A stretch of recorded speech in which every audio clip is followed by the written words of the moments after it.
Thanks to everybody. And ఇప్పుడు తారక్ గారికి mic ఇచ్చేద్దాము. అందరికీ నమస్కారం.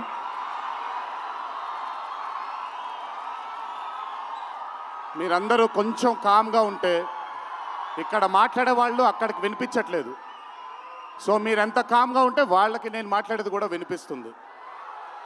ప్లీజ్. ముందుగా ఇక్కడికి విచ్చేసినటువంటి అభిమాన సోదరులందరికీ నా నమస్కారాలు. ఇక్కడికి విచ్చేసినటువంటి పాత్రికేయ మిత్రులందరికీ కూడా నా నమస్కారాలు.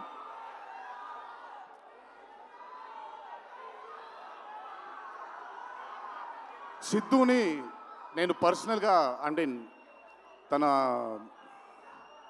చాలా సినిమాలు చూశాను తనవి, కానీ పర్సనల్గా ఎప్పుడు ఇంటరాక్ట్ అవ్వలేదు.